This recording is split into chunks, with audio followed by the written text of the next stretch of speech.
Center à Paris dans le 15e arrondissement. 7e édition du All for Content. Virginie, bonjour. Bonjour. Virginie Vauvert, vous êtes cofondatrice. Je vais y arriver. Il est encore un peu tôt. Oui, d'habitude c'est des hommes, c'est pour ça. Fondateur, c'est plus simple.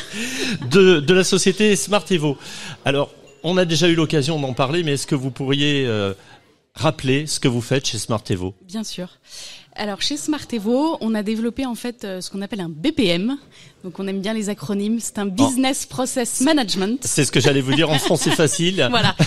En français facile, c'est une solution tout en un qui va permettre en fait aux services communication et marketing à la fois d'organiser leur activité et aussi d'échanger sur les contenus créatifs pour finalement gagner du temps, produire plus, puisque c'est ce qu'on leur demande au quotidien, et être efficace sur tout ce process en fait de création de projets créatifs. C'est produire plus, c'est produire mieux ? Produire mieux parce qu'il y a moins d'erreurs, en effet. Il y a une visibilité vraiment constante, à jour, sur l'état d'avancement des projets. Il y a un système d'annotation des contenus qui permet vraiment d'être très précis pour les demandes de modifications qui doivent être faites.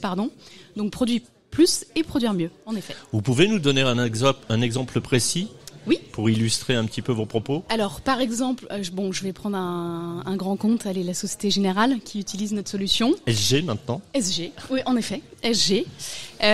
Donc, en fait, tous les demandeurs de contenu vont adresser leurs demandes sur la plateforme.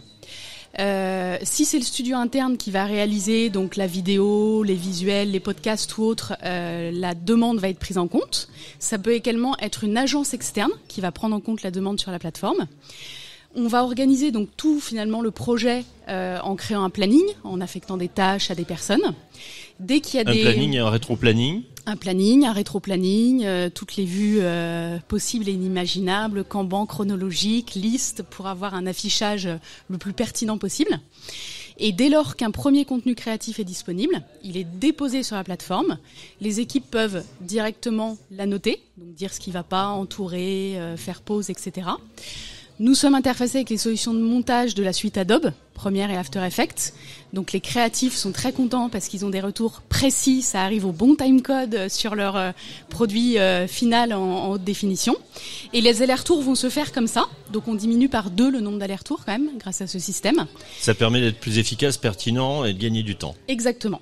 Et petite pépite du moment, on a bien évidemment intégré l'IA tout au long de ce parcours. Voilà, très bien. Qui va permettre, dès le brief, d'assister les équipes pour avoir un brief vraiment complet, d'assister les équipes pour éventuellement avoir un script, un storyboard, et également pour générer toutes les métadonnées des contenus, c'est-à-dire les légendes, par exemple, qui vont être associées quand on va publier sur LinkedIn, sur Instagram, etc.